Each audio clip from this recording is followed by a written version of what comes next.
Hello everyone.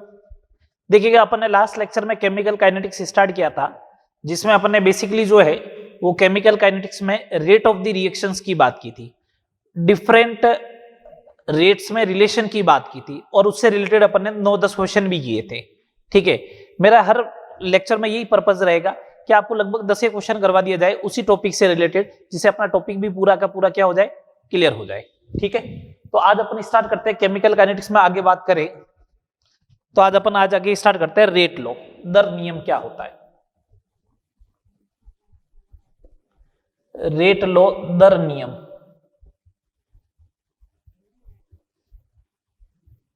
ठीक है, चलो आइए समझिएगा दर नियम क्या होता है। केमिकल इक्विलिब्रियम में तुम लोगों को एक पढ़ाया था लॉ ऑफ मास एक्शन, तो उस समय बोला था रेट जो होती है वो रिएक्टेंट पे डिपेंड करती है, या रिएक्टेंट के एक्टिव मास के ऊपर डिपेंड करती है। और वहां पे मैंने लगा दिया था स्टोकियोमेट्रिक कोफिशिएंट। क्या रख रहा था?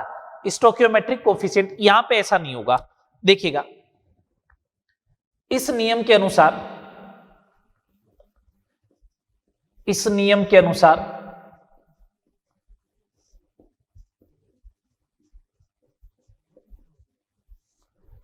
किसी अभिक्रिया की दर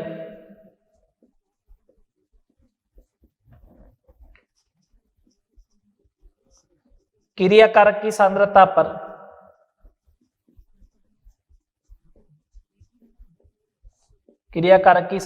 पर निर्भर करती है।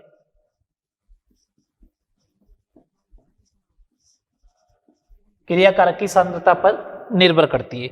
जैसे अगर मैंने एक रिएक्शन लिखी M1A प्लस M2B कन्वर्ट हुआ प्रोडक्ट में, ये लो, तो रेट लॉ के अकॉर्डिंग रेट जो होगी वो डायरेक्टली प्रोपोर्शनल टू होगी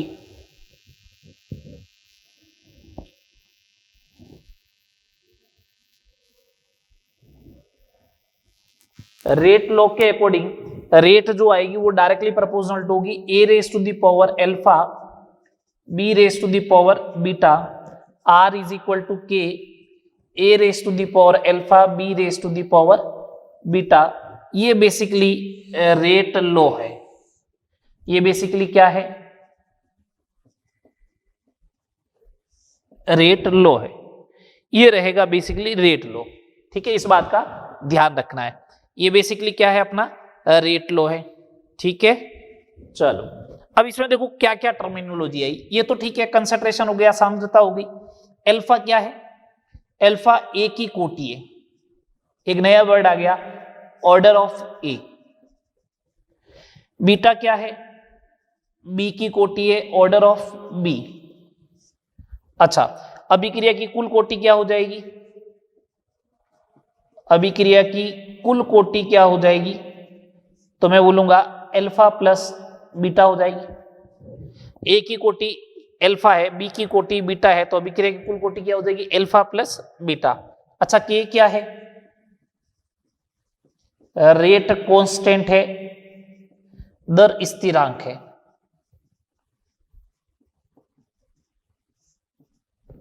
अच्छा, इसका यूज क्या करना है? यूज अभी करना सिखाएंगे, इसके ऊपर न्यूमेरिकल वगैरह इसका यूज करना सिखाऊंगा। ये तो समझ में आ गया ना। बेसिकली दर नियम होता है क्या कि इस नियम के अनुसार किसी अभिक्रिया की दर क्रियाकारक की सांद्रता पर निर्भर करती है। अच्छा, ये अल्फा जो है क्या M1 के बराबर होगा क्या? कोई जरूरी नहीं है। बीटा M2 के बराबर होगा क्या? कोई जरूरी नहीं है। ओवरऑल बात बोलूं तो दर नियम जो होता है, दर नियम प्रायोगिक होता है, एक्सपेरिमेंटल होता है, थियोरेटिकल नहीं होता है। कोई एक्सपेरिमेंट देगा तो ही अपन लिख पाएंगे, अदरवाइज नहीं लिख पाएंगे। अगर कोई एक्सपेरिमेंट दिया जाएगा तो ही लिख पाओगे, अदरवाइज नहीं लिख पाओगे। इस बात का ध्यान रखना। अगर कोई एक्सपेरिमेंट गिवन हो तो ही उसका रेट लो लिख सकते हो, अदरवाइज नहीं लिख पाओगे। ठीक है, बात इतनी बात समझ में आई कि दर नियम प्रायोगिक होता है, दर नियम होता है क्या है, बात क्लियर। अब अपन इसमें जो टर्मिनोलॉजी, नई टर्मिनोलॉजी आ गई क्या, अभिक्रिया की दर, उसके बारे में अपन बात कर चुके। एक आया कोटि ऑर्डर और एक आया दर स्थिरांक। इनके बारे में बात करते हैं।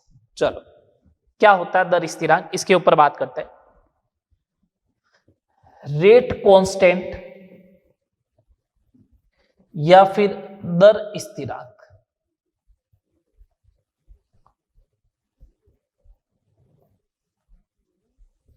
रेट कांस्टेंट या फिर दर स्थिरांक क्या होता है वो समझिएगा। सुने, अगर मैं एक ये रिएक्शन लिखी M1A प्लस M2B कन्वर्ट हुआ प्रोडक्ट में, तो इसका रेट लॉ लिखा R is equal to K A raise to the power alpha B raise to the power beta. If A और B की सांद्रता बराबर हो जाए और 1 हो जाए, तो 1 की पावर तो कितनी भी लगाओ 1 ही आंसर आएगा ना। तो R बराबर खुद क्या हो जाएगा के, R बराबर क्या हो जाएगा के हो जाएगा। इसका मतलब ये हुआ, इसकी डेफिनेशन सुने बात को, इसकी डेफिनेशन ये होगी कि जब सभी क्रियाकारकों की सांद्रता, जब सभी क्रियाकारकों की सांद्रता 1 हो, इकाई हो, इकाई हो, जब सभी क्रियाकारकों की सांद्रता इकाई हो तो अभिक्रिया की दर को, अभिक्रिया की दर को, अभिक्रिया की दर को दर स्थिरांक कहते हैं। अभिक्रिया की दर को दर स्थिरांक कहते हैं। जब सभी क्रियाकारकों की सांद्रता क्या होगी इकाई होगी तो अभिक्रिया की दर को क्या बोलेंगे दर स्थिरांक कहते हैं। ये सिंपल सी इसकी डेफिनेशन हो गई। जब सभी क्रियाकारकों की सांद्रता इकाई हो तो अभिक्रिया की दर को दर स्थिरांक कहते हैं। ठीक है, नेक्स्ट, दर स्थिरांक निम्न पर निर्भर करता है। दर स्थिरांक का मान निम्न पर निर्भर करता है। इसकी वैल्यू किस किस के ऊपर डिपेंड करेगी? देखो, पहला फैक्टर टेम्परेचर, तापमान। सेकंड नंबर फैक्टर बोलूं तो एक्टिवेशन एनर्जी, मींस कैटलिस्ट बोल दो, कैटलिस्ट बोल दो, उत्प्रेरक बोल दो। और थर्ड जो है वो नेचर ऑफ द रिएक्टेंट या नेचर ऑफ द रिएक्शन, अभिक्रिया की प्रकृति। इन तीन फैक्टर के ऊपर डिपेंड करता है, temperature, catalyst and nature of the reaction. तो दर स्थिरांक इन तीन के अलावा कभी भी चौथा फैक्टर, कोई भी चौथा फैक्टर दे दे तो ध्यान रखना उसके ऊपर डिपेंड नहीं करेगी। इसके अलावा कोई भी चौथा फैक्टर अगर आपको दे दिया जाए तो रेट ऑफ द रिएक्शन उसके ऊपर डिपेंड नहीं करेगी। बात समझ में आ गई? तो दर स्थिरांक केवल तीन फैक्टर के ऊपर डिपेंड करता है, temperature, catalyst and nature of the reaction. ठीक है, अब बात करते हैं इसकी यूनिट क्या होगी। यूनिट ऑफ रेट कांस्टेंट, किसकी बात करें? Unit of rate constant.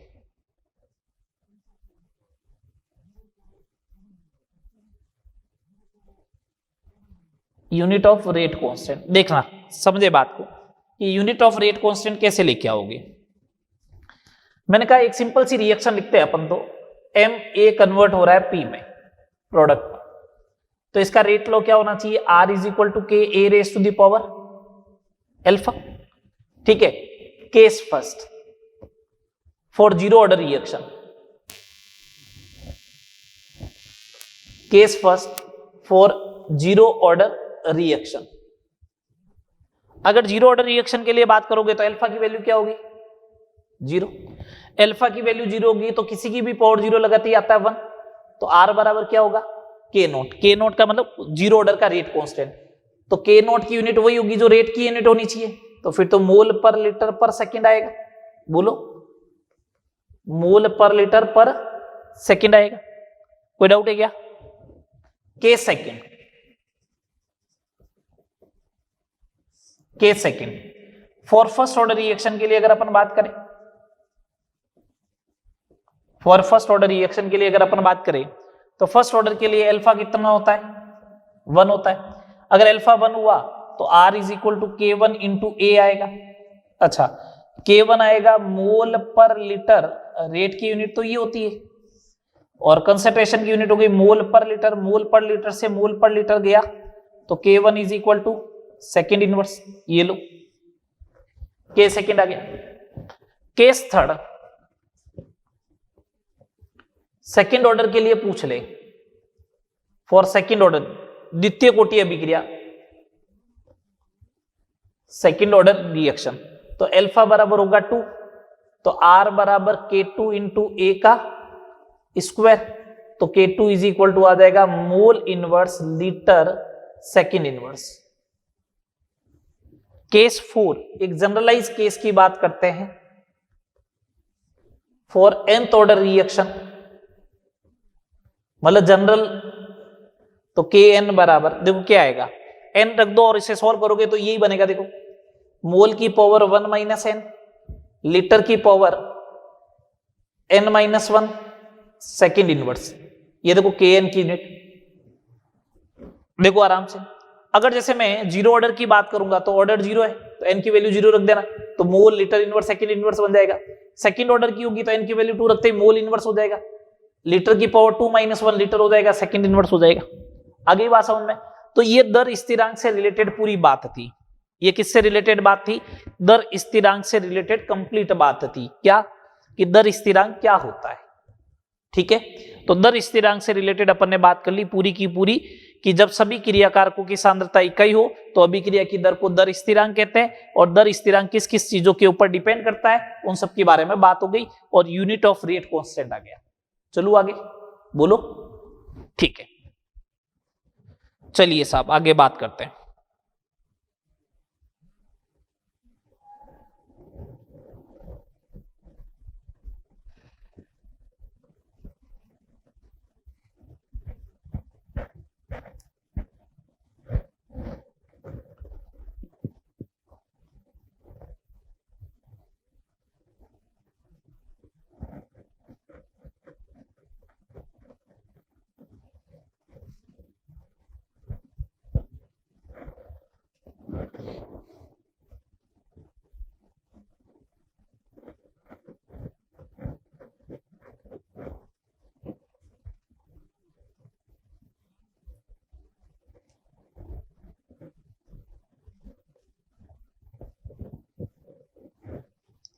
चले नेक्स्ट बात करते हैं।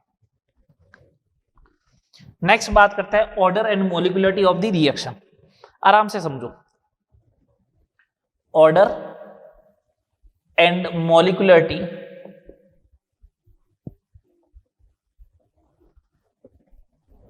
ऑफ द रिएक्शन, किसी अभिक्रिया की कोटि एवं अणुसंख्यकता, किसी अभिक्रिया की कोटि एंड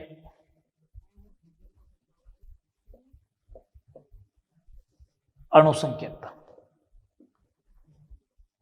अभी तक एक भी क्वेश्चन नहीं किया, मैंने कहा ना अपन एक लेक्चर कंप्लीट करने के बाद ऑलमोस्ट जो है वो अपना 10 क्वेश्चन करेंगे, जिससे अपन को पूरा का पूरा चैप्टर जो है वो समझ में आ जाए अच्छे से। चलो बात करते हैं किसी अभिक्रिया की कोटि एवं अणुसंख्यकता। दो चीजें हो गई, एक तो हो जाएगा ऑर्डर और एक हो जाएगा मॉलिक्यूलरिटी। इधर ऑर्डर और इधर बात करते हैं मॉलिक्यूलरिटी।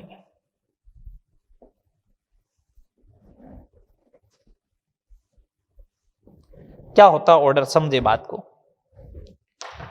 क्या होता है ऑर्डर? पहला पॉइंट बात करूं, क्या होती है डेफिनेशन। दो मैंने अभी एक रेट लॉ लिखा था, तो रेट लॉ लिखा था तो R इज इक्वल टू क्या था, समझना आराम से, K A raise to the power alpha B raise to the power beta. मैंने ऑर्डर क्या बोला था, अल्फा प्लस बीटा, यही बोला था ना ऑर्डर। तो इसको ऐसे बोल सकता हूं क्या लैंग्वेज के अंदर, कि दर समीकरण में या दर नियम में क्रियाकारक ए और बी क्रियाकारक थे, क्रियाकारक की सांद्रता के घात के योग को दर नियम में क्रियाकारक की सांद्रता के घात के योग को अभिक्रिया की कोटि कहते हैं। अभिक्रिया की कोटि कहते हैं, ठीक है। दर नियम में क्रियाकारक की सांद्रता के घात के योग को अभिक्रिया की क्या कहते हैं, कोटि कहते हैं। इसकी एक डेफिनेशन और हो सकती है जो आप ऑर्गेनिक के अंदर पढ़ते हो। भाई ये तो अभी मैंने समझाया alpha plus beta overall order of the reaction है, तो अल्फा प्लस बीटा जो होगा वो ऑर्डर हो जाएगा। तो इसकी डेफिनेशन मैंने ऐसे लिखी, दर नियम में क्रियाकारक की सांद्रता के घात के योग को अभिक्रिया की क्या कहते हैं अपन, कोटि कहते हैं। अच्छा इधर देखें, इसमें अगर बात, इसकी पहले एक डेफिनेशन की और अगर अपन बात करें तो ऐसा बोल सकता हूं, किसी अभिक्रिया के स्लो स्टेप में या धीमे पद में, किसी अभिक्रिया के धीमे पद या स्लो स्टेप में, स्लो स्टेप में भाग लेने वाले क्रियाकारक अणुओं की संख्या को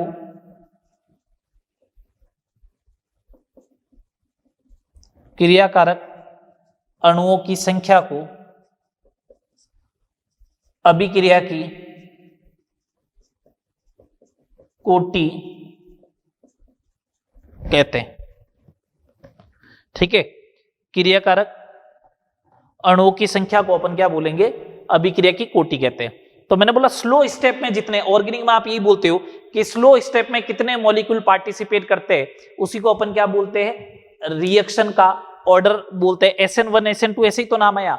अभी एक अच्छा धीमा पद लिखना है, इसका मतलब आपको स्टेप लिखना है तो मैकेनिज्म मालूम होना चाहिए। कल अपन ने बोला था कि या तो रिएक्शन एलिमेंट्री होगी या कॉम्प्लेक्स होगी, तो वो कैसे मालूम चलेगा, वो उसका मैकेनिज्म दे रखा होगा तभी मालूम चल पाएगा। ठीक है, इधर बात करते हैं अपन मॉलिक्यूलरिटी की। तो मॉलिक्यूलरिटी का सिंपल सा ये हो जाएगा, किसी अभिक्रिया में, किसी संतुलित अभिक्रिया में,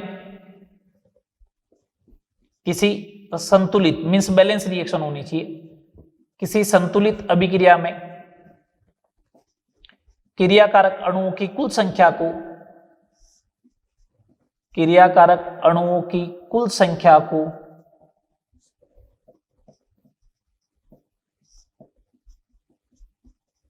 अणुसंख्यकता कहते हैं।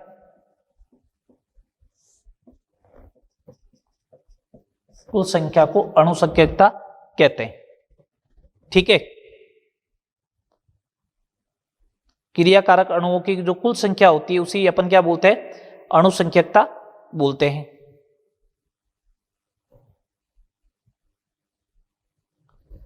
चलो सेकेंड नंबर पॉइंट पे बात करते हैं।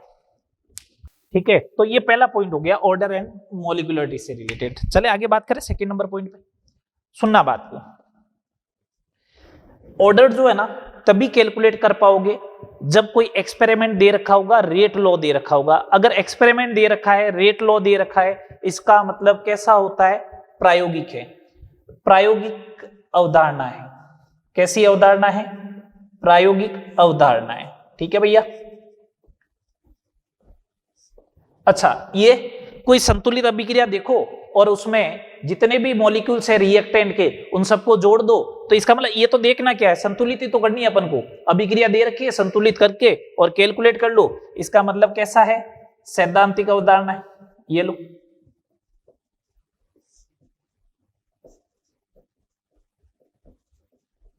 अच्छा थर्ड नंबर कंसेप्ट पे बात करते हैं। ऑर्डर का मान, ऑर्डर का मान क्या क्या हो सकता है, शून्य हो सकता है, नेगेटिव हो सकता है, पॉजिटिव हो सकता है, भिन्नात्मक फ्रैक्शनल हो सकता है, ठीक है, इंटीजर हो सकता है, ये हो सकता है सारे। ऑर्डर का मान शून्य हो सकता है, नेगेटिव हो सकता है, पॉजिटिव हो सकता है। ऑर्डर का जो मान है वो शून्य हो सकता है, नेगेटिव हो सकता है, पॉजिटिव हो सकता है, भिन्नात्मक हो सकता है, इंटीजर हो सकता है। ये सारी वैल्यू इसके लिए पॉसिबल है। ठीक है, एक बात ध्यान रखना, ओवरऑल ऑर्डर आज तक ऐसा नेगेटिव ऑब्जर्वेशन में नहीं है।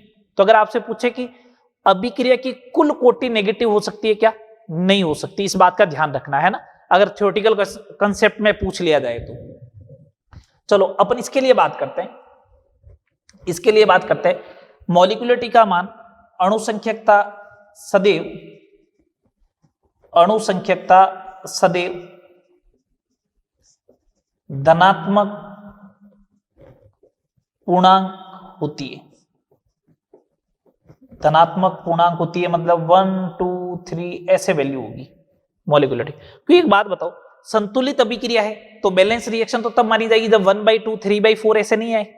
ठीक है, 1 + 1 मिलाओगे तो 2 हो जाएगा, 2 + 1 मिलाओगे तो 3 हो जाएगा, तो ये तो हमेशा सदैव धनात्मक पूर्णांक की होनी चाहिए। 4th नंबर बात करते हैं, 4th नंबर बात करते हैं, ऑर्डर और मॉलिक्यूलरिटी में और क्या डिफरेंस हो सकता है, सुनना। प्रायोगिक हो गया, ये हो गया। ऑर्डर एलिमेंट्री और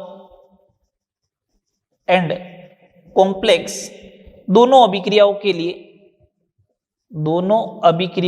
लिए ज्ञात की जा सकती है। ऑर्डर जो है वो एलिमेंट्री और कॉम्प्लेक्स दोनों अभिक्रियाओं के लिए ज्ञात की जा सकती है। और अगर बात करूं मॉलिक्यूलरिटी, तो मॉलिक्यूलरिटी केवल एलिमेंट्री रिएक्शन के लिए ही परिभाषित है। कोई एलिमेंट्री रिएक्शन है तो ही मॉलिक्यूलरिटी लिखनी है, अदरवाइज नहीं लिखनी है अपन को, तो ठीक है, ओनली फॉर एलिमेंट्री जो एक स्टेप में होता है। अच्छा, कॉम्प्लेक्स रिएक्शन के लिए कभी पूछ ले तो कॉम्प्लेक्स रिएक्शन एक से ज्यादा स्टेप में होगी, तो हर स्टेप के लिए अलग अलग मॉलिक्यूलरिटी डिफाइन होगी, फिर हर स्टेप के लिए अलग अलग मॉलिक्यूलरिटी डिफाइन होगी। फिर समझ में आई बात? तो ऑर्डर एलिमेंट्री कॉम्प्लेक्स दोनों रिएक्शन के लिए, मॉलिक्यूलरिटी केवल एलिमेंट्री रिएक्शन के लिए ही परिभाषित है। अच्छा, और बेसिक डिफरेंस की अगर अपन बात करें कि और क्या डिफरेंस हो सकते हैं इनमें, ठीक है, तो देखो, ऑर्डर का मान 3 से अधिक नहीं होता है। सेम वे में मॉलिक्यूलरिटी का मान भी जो है, ये सेम पॉइंट है इन दोनों में, मॉलिक्यूलरिटी अणुसंख्यकता का मान भी 3 से अधिक नहीं हो सकता है, क्योंकि सुने बात को ढंग से, क्योंकि मॉलिक्यूलरिटी ये बोलते हैं नंबर ऑफ मॉलिक्यूल जो कोलिजन करते हैं, है ना, जो मॉलिक्यूल कोलिजन करते हैं। तो एक्चुअल में क्या है, मॉलिक्यूलरिटी जो होती है वो कोलिजन करने वाले मॉलिक्यूल का नंबर होता है। तो इफेक्टिव कोलिजन 3 मॉलिक्यूल के बीच में ही हो सकती है। अगर 3 से ज्यादा मॉलिक्यूल रखोगे ना तो कभी इफेक्टिव कोलिजन नहीं होगी। 3 से ज्यादा मॉलिक्यूल रखोगे तो कभी इफेक्टिव कोलिजन नहीं होगी, इस बात का ध्यान रहे, है ना। तो मॉलिक्यूलरिटी का मान 3 से अधिक नहीं हो सकता है। ये बेसिकली ऑर्डर और मॉलिक्यूलरिटी में डिफरेंस के पॉइंट थे, ठीक है भैया।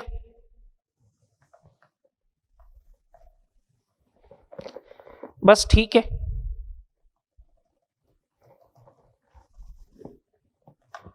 हाँ, एक पॉइंट ध्यान रखना, मैं स्टार पॉइंट लगा के लिख देता हूं, इसको प्रूव भी करके बताऊंगा। एलिमेंट्री रिएक्शन की कोटि एवं अणुसंख्यकता समान होती है।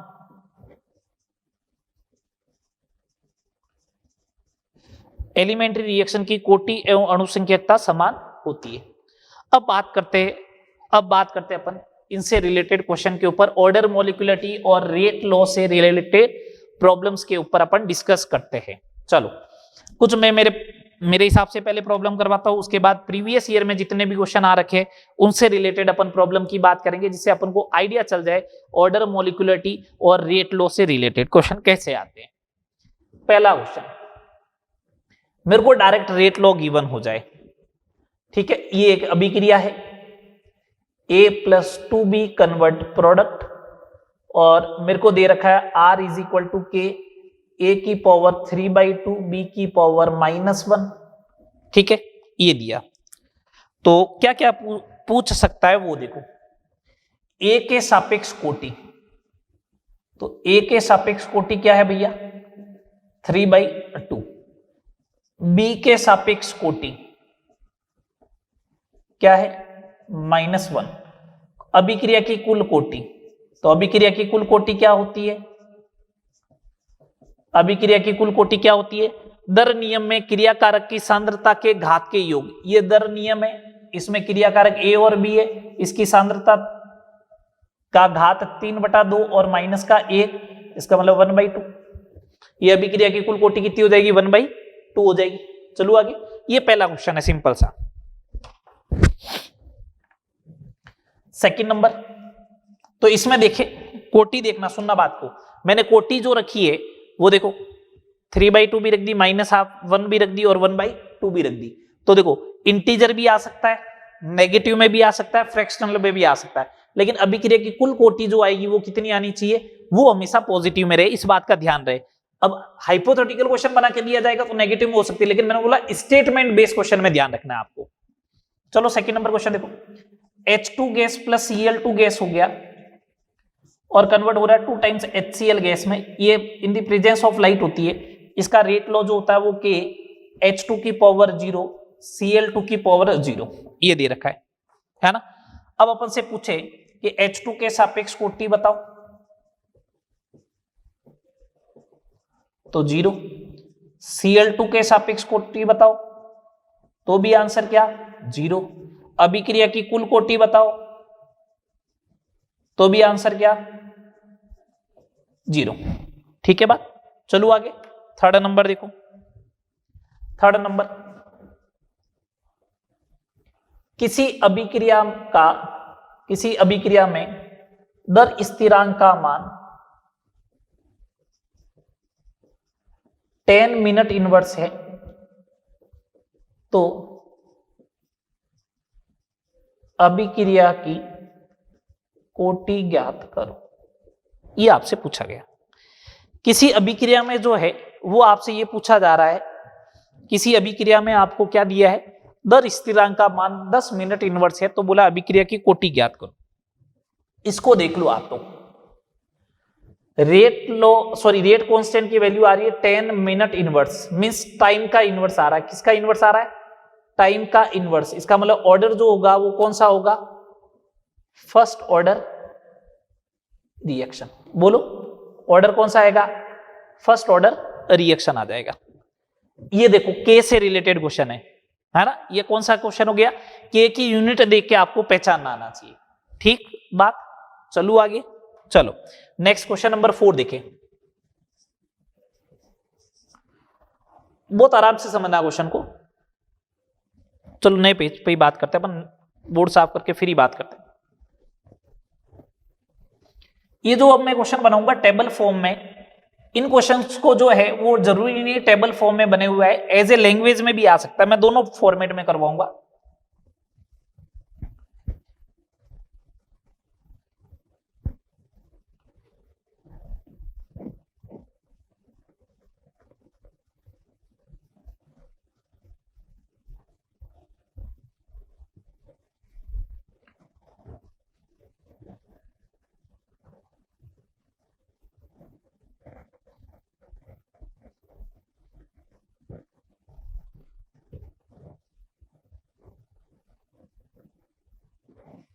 चलिए क्वेश्चन नंबर 4 आराम से समझना।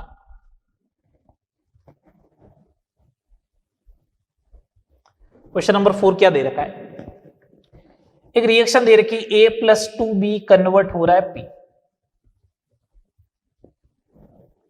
ठीक है, मेरे को यहां पे दे रखा है A की सांद्रता, एक्सपेरिमेंट दे रखा है, ये B की सांद्रता और यहां पे दे रखा है एवरेज रेट। ठीक है, फर्स्ट दो मैं डेटा थोड़ा सा सिंपल डेटा ले रहा हूं। ठीक है, ये दे रखा है जैसे 2, ये दे रखा 2, रेट है 10। ठीक है बा, इसको रखा 2, इसको रखा 4, रेट हो गई 40। ठीक है, इसको रखा 4, इसको रखा 8, तो रेट हो गई 160। बोला है दर नियम ज्ञात करो, दर नियम ज्ञात कीजिए। अगर दर नियम ज्ञात करने का कह रहा है, इसका मतलब ऑर्डर भी कैलकुलेट हो जाएगा, सब कुछ कैलकुलेट हो जाएगा। फिर तो दर नियम ज्ञात करने का कह रहा है, इसका मतलब तो ऑर्डर भी कैलकुलेट हो जाएगा, सब कुछ कैलकुलेट हो जाना चाहिए। बोलो चलो आराम से देखना, आराम से देखिए। ये क्वेश्चन दे रखा है तो इसको कैसे टैकल करें। इस क्वेश्चन को ऐसे टैकल करूंगा मैं, दर नियम ज्ञात करना है ना अपन को। बेसिकली देखो, मैं रेट लो मान लेता हूं कि A raise to the power alpha आएगा, B raise to the power beta आएगा। सही बात, चलो वैल्यू पुट करता हूं। R जो डेटा दे रखा है वो लिख दो 10, K 2 की पावर अल्फा 2 की पावर बीटा, सेकंड टाइम में 40, K 2 की पावर अल्फा 4 की power beta 160 is equal to K 8 raise to the power alpha 4 raise to the power beta. ये पहली टाइप है। पहली टाइप में क्या मिलेगा, एक बार ए भी कांस्टेंट मिलेगा और एक बार बी भी कांस्टेंट मिलेगा। ठीक है, अब आपको क्या करना है, अल्फा और बीटा की वैल्यू कैलकुलेट करनी है। तो एक बार जब अल्फा कांस्टेंट है ना, ए कांस्टेंट है, तब इक्वेशन काम में ले लो, एक बार बी कांस्टेंट है तब काम में ले लो। तो इक्वेशन 2 डिवाइड बाई 1 करो तो 40 डिवाइड बाई 10 कितना हो जाएगा 4, के से के कैंसिल गया, ये गया 4 की पावर बीटा अपॉन 2 की पावर बीटा, तो 4 बाई 2 2 की पावर बीटा। तो इस 4 को ऐसे लिख सकता हूं 2 की पावर 2, तो 2 की पावर बीटा, तो कंपेयर करो तो बीटा इज इक्वल टू 2 आ गया बीटा इज इक्वल टू 2। अच्छा, अल्फा कैलकुलेट करना है तो 2 और 3 का यूज करो, इक्वेशन नंबर 3 डिवाइड बाई 2, तो 160 डिवाइड बाई 40, ये बच गया 8 की पावर अल्फा अपॉन 2 की पावर अल्फा, ये हो गया 4, ये हो गया 4 की पावर अल्फा, तो अल्फा इज इक्वल टू 1।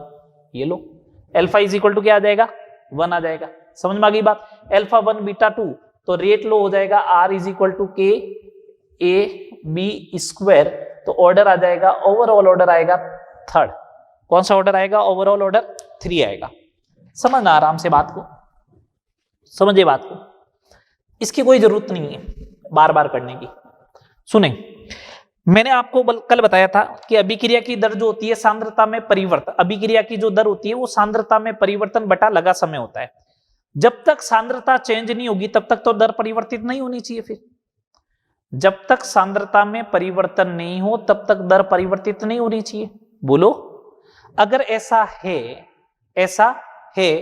तो सुनना आराम से बात को, यहां पे सांद्रता परिवर्तन नहीं हुआ, इसका मतलब ये जो रेट चेंज हुई है ये ड्यू टू बी होनी चाहिए। बोलो, अगर ऐसा है तो मैंने किया बी की कंसंट्रेशन को डबल, तो 2 की पावर कितनी लगाऊं कि रेट हो गई 4 गुना। ये लो वापस समझो, ये कांस्टेंट है तो इसकी वजह से रेट चेंज नहीं होनी चाहिए, तो रेट किसकी वजह से चेंज हुई, बी की वजह से। मैंने बोला कि मैंने इसको किया डबल, इसको किया डबल। जब इसको अगर डबल करता हूं, आराम से सुनना, इसको मैंने किया डबल, तो 2 की पावर कितनी लगाऊं कि रेट 4 हो जाए। तो सीधी सी बात है कि 2 की पावर 2 लगाओगे तभी तो रेट 4 होगी। अच्छा, यहां पे आओ, तो इस वाले ऑब्जर्वेशन में ये कांस्टेंट है, तो रेट जो चेंज हुई वो किसकी वजह से हुई, ड्यू टू ए। ये लो, अच्छा ए को किया 4 टाइम्स, तो 4 की पावर कितनी लगाऊं कि रेट भी 4 टाइम्स हो गई, तो alpha is equal to 1, beta 2 alpha 1। कोई दिक्कत है क्या, बताओ, यही तो आया। तो ये तो बिल्कुल शॉर्ट में हो गया, इतना माथापच्ची करनी नहीं पड़ेगी। अगला क्वेश्चन देखिए, अगला क्वेश्चन देखिए, क्वेश्चन नंबर 5। क्वेश्चन नंबर 5 आराम से समझना। मैंने एक इक्वेशन लिखी, a प्लस बी कन्वर्ट हुआ p में, ठीक है, ये a ये b। अब सुनना, ये बात को यहां पे ऐसे भी लिख सकता है, rate of disappearance of a। एक बात बताओ, rate of disappearance of a जो होगा वो क्या आर ए के मतलब आर एवरेज के बराबर नहीं होगा क्या, ये अपने लास्ट क्लास में पढ़ चुके। अगर ये बैलेंस रिएक्शन है तो आर एवरेज के बराबर ही तो होगा, तो इसको मैंने अब लिख दिया वापस क्या, आर एवरेज। तो आपको आर एवरेज के टर्म्स में लिखना आना चाहिए। अपन अभिक्रिया की दर के अकॉर्डिंग बात करते हैं। चलो, ये डेटा दिया 2 रेट हो गई 10, ठीक है। अगला डेटा 4 and 8, अगला डेटा 4 and 8। फिर अगला डेटा जो है वो दे रखा है इसका 1 और इसका 8, है ना। तो सुने बात को आराम से,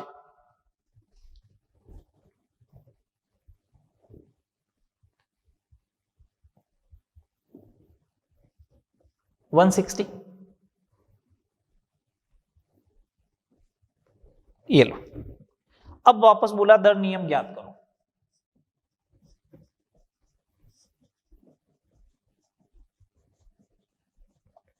अगर दर नियम ज्ञात हो जाता है तो आपको मालूम है एक क्वेश्चन और पूछ सकता है। कौन सा, बोलेगा बताओ के का मान ज्ञात करो। के का मान ज्ञात करना होगा तो कुछ नहीं करना है, इस ए और बी की वैल्यू किसी भी एक्सपेरिमेंट की यहां पे रख दो, रेट की वैल्यू रख दो, तो के नहीं आ जाएगा क्या?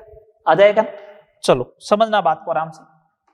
अब पुराने वाले तरीके से ही करते हैं, मतलब ये मेथड नहीं लगाएंगे, ये कांस्टेंट है, कांस्टेंट इसका मतलब रेट इसके ऊपर डिपेंड नहीं करेगी। तो सीधी सी बात है, ये हुआ 4 से 1। आपको 4 से 1 देखने में दिक्कत होती है तो आप उल्टा देख लो, 1 से 4। आपने सांद्रता को किया 4 गुना, तो 4 की पावर क्या लगाओगे कि अभिक्रिया हो गई 16 गुना। 16 गुना ही तो हुई, तो 10 से 160, 16 गुना ही तो हुई। तो जब सांद्रता को 4 गुना किया तो 4 की पावर क्या लगाऊं कि 16 आ जाए, तो आपका आंसर होगा अल्फा बराबर 2। आपका आंसर क्या होगा? अल्फा बराबर 2। बोलो बोलो भैया। चलो अब बारी आई बीटा की। अब मेरे को तो अल्फा का तो रोल मालूम चल गया ना। अब अल्फा कहीं पे कांस्टेंट है ही नहीं, अल्फा कहीं पे कांस्टेंट है ही नहीं, तो अब अल्फा का रोल मालूम चल चुका है, तो अल्फा को उसके अकॉर्डिंग टैकल करो। अब देखो, आप ये वाला एक्सपेरिमेंट लो, अभिक्रिया की दर कितने गुना हुई? 16 गुना हुई, तो मैंने कहा ये लो 16। अच्छा, इसको किया डबल, तो मैंने कहा 2 की पावर कितनी लगाओ? अरे ए के लिए तो ऑर्डर आ गया ना, अल्फा लगाओ। और मैंने कहा ये कितने गुना हुआ? 4 गुना, तो 4 की पावर कितनी लगाओ? मैंने कहा भैया अल्फा की वैल्यू तो आ चुकी है, तो अल्फा की वैल्यू 2 की पावर 2 इंटू 4 की power beta is equal to 16। ये हो गया 4, तो 4 की power beta is equal to कितना आ जाएगा? 4। तो beta is equal to 1। Beta किसके बराबर आ जाएगा? 1। Alpha two beta 1। बोलो, अल्फा टू बीटा 1 डायरेक्ट कर लो। समझ में आई बात? इन्हीं क्वेश्चन को वो लैंग्वेज में बोल सकता है। कैसे क्वेश्चन को लैंग्वेज में बोलेगा मैं बता रहा हूं। जैसे ए कन्वर्ट हो रहा है प्रोडक्ट में, यदि ए की सांद्रता को 4 गुना किया जाए तो अभिक्रिया की दर दुगुनी हो जाती है। तो ए के सापेक्ष कोटि ज्ञात करो, है ना? ये क्वेश्चन दे दिया, तो बहुत सिंपल सा तरीका है। ए की सांद्रता को 4 गुना किया, तो मैंने कहा 4 की पावर ही लगेगी, सांद्रता की पावर ही तो लगती है ऑर्डर में, तो 4 की पावर अल्फा। अभिक्रिया की दर हो जाती है 2 गुना। अच्छा एक बात बताओ, ये हो गया 2 की power 2 alpha is equal to, ये कंपेयर कर लो, तो 2 अल्फा इज इक्वल टू क्या आएगा? 1। तो alpha is equal to 1/2। Alpha is equal to क्या आ जाएगा? 1/2 आ जाएगा। कितने क्वेश्चन हो गए? 6 हो गए। चलो आगे बात करते हैं और।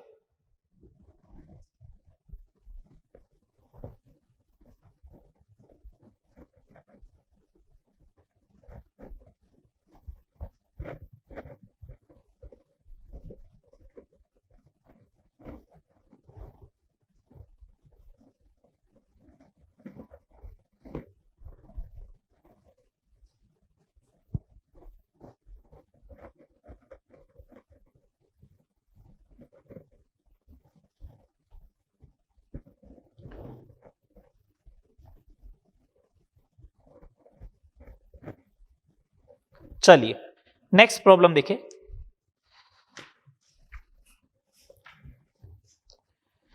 नेक्स्ट क्वेश्चन देखिए, क्वेश्चन नंबर 7।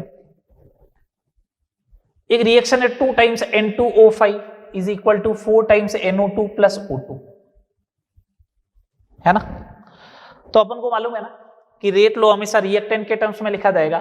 तो ये ऐसा लिख रहा है कि माइनस का D of the N2O5 divide by dt is equal to K1 into N2O5 plus का D of the NO2 divide by dt is equal to K2 into N2O5।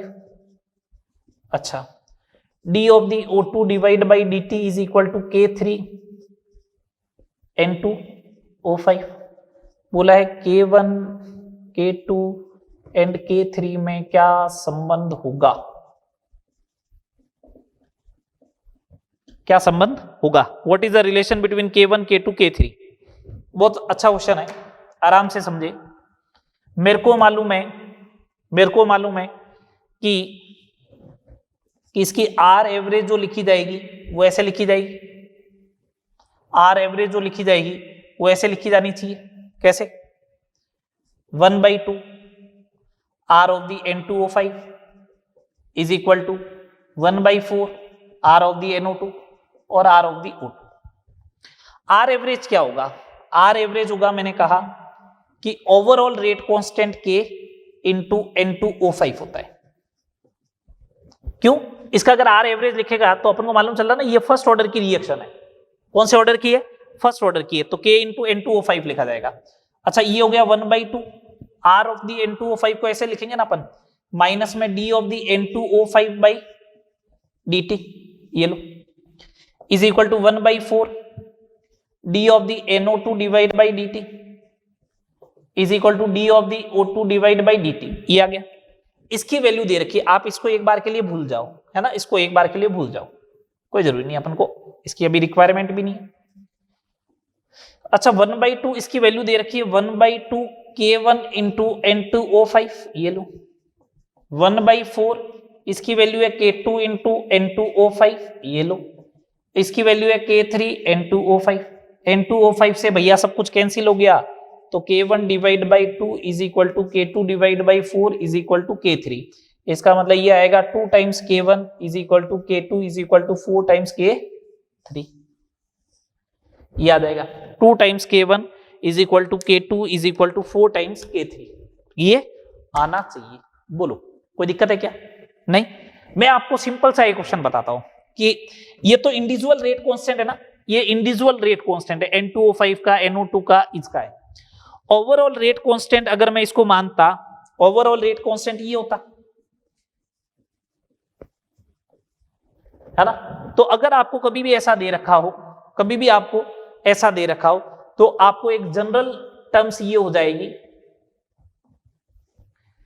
K1 upon उसका स्टोइकियोमेट्रिक कोफिशिएंट, K2 अपॉन उसका stoichiometric coefficient, K3 upon उसका stoichiometric coefficient. जैसे एक just example बात करूं, N2 plus 3H2 convert हुआ 2NH3 में, और मैंने ऐसा बोल दिया कि मैंने अगर ऐसा बोल दिया माइनस का dN2 by dt is equal to K1, या ऐसा ले लो, इस रिएक्शन को ऐसे लिख दो, 2 टाइम्स अमोनिया, ये कन्वर्ट हुआ N2 प्लस 3H2, और मैंने ऐसे लिख दिया माइनस का d of the ammonia by dt is equal to K1 into ammonia का स्क्वायर। अगर ऐसा लिख दिया d of the N2 divide by dt is equal to K2 into ammonia का स्क्वायर, और d of the H2 divide by dt is equal to K3 ammonia का square. और फिर रिलेशन पूछूं तो सिंपल सी बात है, K1 किसका है? अमोनिया का है, तो K1 डिवाइड बाई 2, K2 किसका है? N2 का, K3 डिवाइड बाई 3, ये आ जाएगा। अगर इसे सॉल्व करना है तो एलसीएम 6 ले लो, तो 6 लेते ही 3K1 is equal to 6, K2 is equal to 2 times K3। बोलो, ये आ जाएगा। आ गया? लॉजिक बन गया ना क्वेश्चन का? बोलो, चले आगे। ये क्वेश्चन नंबर कितना हो गया? 7। जल्दी करो भैया। अब मैं क्वेश्चन दिखाता हूं आपको, अब आपको क्वेश्चन दिखाते हैं। क्वेश्चन नंबर 8, ये पहले प्रीवियस ईयर में कहीं आया हुआ है ना। क्वेश्चन नंबर 8 लिखवा रहा हूं। ये बोला एक रिएक्शन है A प्लस बी कन्वर्ट हुआ प्रोडक्ट में। मैं क्वेश्चन लिख रहा हूं, आपको एज ए नोटबुक में करना है। ये बोल रहा है A की प्रारंभिक सांद्रता दुगुना किया, A की सांद्रता दुगुना, तो दर भी दुगुनी, दर डबल। ये लो, A तथा B दोनों की सांद्रता दुगुनी, तो दर 8 गुना। बोला रेट लो, बताओ क्या होगा। ये लो, लैंग्वेज में लिखा हुआ आ गया, कोई बात नहीं, कोई बात नहीं ना, लैंग्वेज में लिखा हुआ है तो मैं तो आपको सिंपल सी बात कह रहा हूं। A की सांद्रता दुगनी की, तो 2 की पावर कितनी लगाई जाए? 2 आ जाए, तो अल्फा इज इक्वल टू 1। अब A की सांद्रता दुगनी, ये लो 2 की पावर अल्फा, B की सांद्रता भी दुगनी 2 की power beta is equal to 8। Alpha की वैल्यू पुट करो भैया, 1 आ गया ना। अब तो 2 की power beta is equal to 8, तो 2 की power beta is equal to 4 को लिख सकता हूं 2 की पावर 2, तो बीटा इज इक्वल टू 2, तो इसका मतलब R इज इक्वल टू के ए इंटू बी का स्क्वायर हो जाएगा। ठीक है, चले आगे। क्वेश्चन नंबर 9, क्वेश्चन नंबर 9,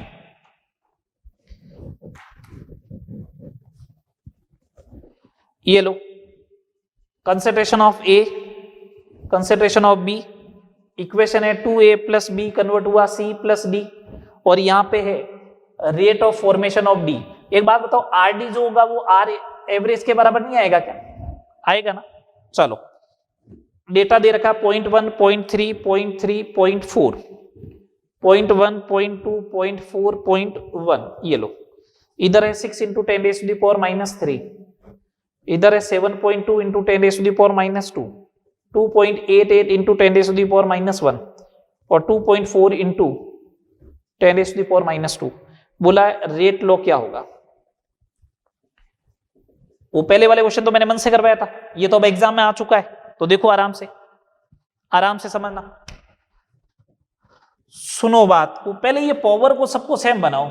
ये -3 बनाते ही 72 हो जाएगा, इसको -3 बनाते ही ये 288 हो जाएगा, इसको -3 बनाते ही ये 24 हो जाएगा। अब ये तो हटाओ, इसका लोचा खत्म करो, पावर -3 का। अच्छा, कांस्टेंट दिख रहा है क्या कहीं पे? बिल्कुल दिख रहा है साहब।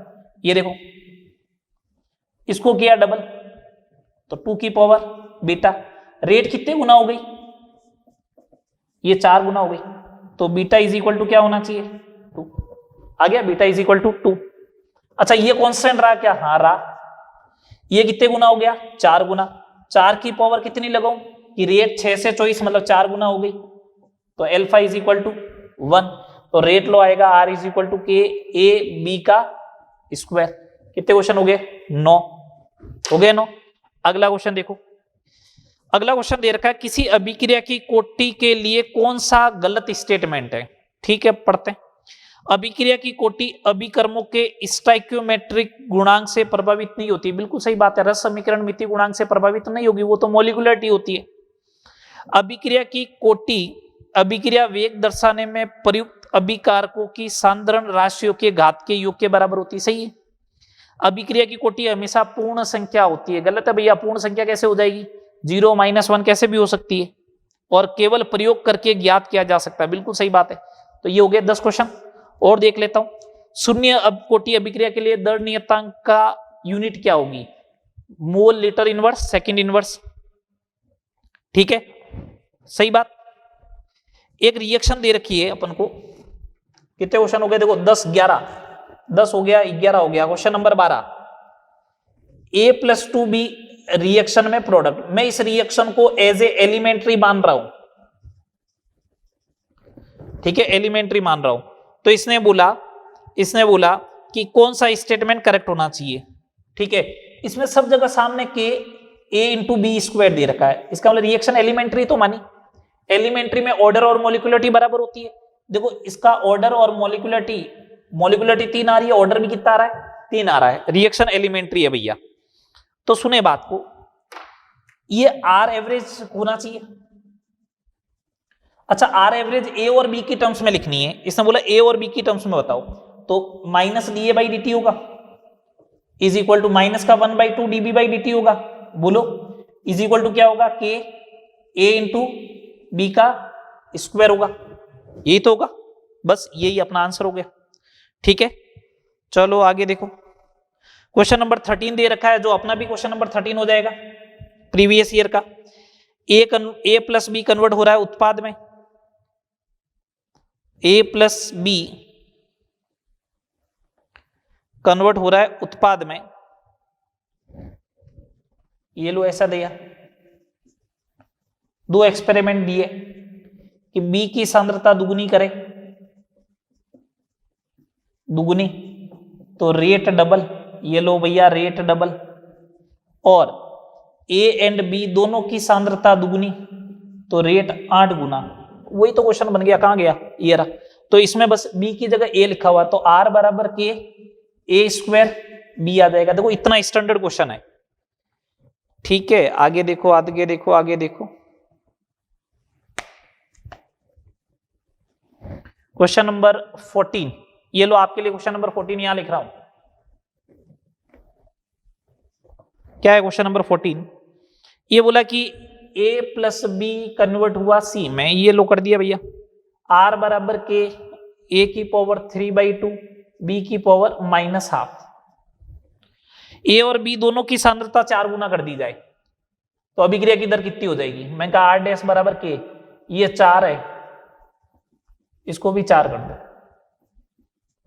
तो एक काम करो ना, आर डैश बराबर के 4 की पावर 3/2 a की पावर 3/2, इधर 4 की पावर -12 b की पावर -12, तो R dash is equal to K 4 की पावर 3/2 में से ये आ गया 4 की पावर 1।